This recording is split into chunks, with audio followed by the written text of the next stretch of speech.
अनेक स्वप्न त्यांना रोज पडत असतात। त्यांच्या सगळ्या स्वप्नांना मी शुभेच्छा देतो आणि पुढची 25-30 वर्ष अशीच स्वप्न त्यांनी पाहत राहावी आणि एकनाथ शिंदे साहेबांच्या नेतृत्वाखाली कायमस्वरूपी सरकार आमचं यावं ही आमची मनापासूनची इच्छा आहे आणि ती इच्छा महाराष्ट्रातली जनता पूर्ण करेल।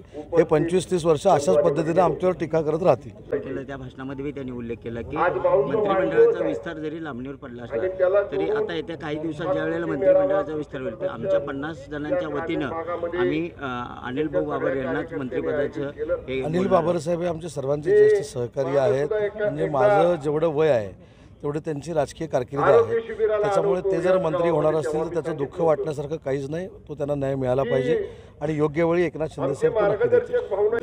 22 जानेवारीला अयोध्येमध्ये राम जन्माचा कार्यक्रम आहे, काय सांगता? मी स्वतःला परम भाग्यवान समजतो। काल मी अयोध्यामध्ये होतो आणि माननीय मुख्यमंत्री एकनाथ शिंदे साहेबांनी शिवसेनेच्या वतीनं आणि महाराष्ट्र राज्याच्या जनतेच्या वतीनं राम भक्तांच्या वतीनं जो 11 कोटी रुपयाचा धनादेश राम मंदिर न्यासाला दिला तो देण्यामध्ये मी त्या शिष्टमंडळामध्ये होतो, मंत्री म्हणून होतो आणि एकंदरीत सगळं राम मंदिर बघितल्यानंतर वंदनीय बाळासाहेबांची जी इच्छा होती राम मंदिर बांधण्याची ही नरेंद्र मोदी साहेबांनी पूर्ण केली आणि म्हणून कोणीही कितीही सांगितलं आणि कितीही काळी मांजरं जरी आडवी आली तरी नरेंद्र मोदी साहेबच देशाचे पंतप्रधान होणार आहेत हे काळ्या दगडावरची रेघ आहे। सुप्रिया सुळेंनी सांगितलेलं आहे की आता सध्या जे मुख्यमंत्री सकाळी लवकर उठतात ते अजित पवारची स्टाईल वापरत आहेत।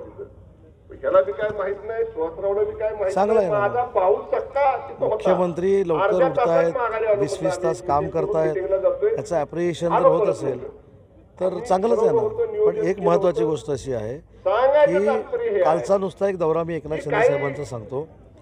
काल सकाळी ते 10 वाजता अखिल भारतीय नाट्य परिषदेच्या नाट्यसंमेलनाच्या उद्घाटनाला होते, त्याच्यानंतर शिवसंकल्प कार्यक्रम केला, कार्यकर्त्यांना भेटले, रात्री 2 वाजता ते घरी पोहोचले आणि त्याच्यानंतर पुन्हा एकदा 7 वाजता जर ते जनतेसाठी काम करत असतील तर हा आदर्श अनेकांनी घ्यावा एवढीच माझी विनंती।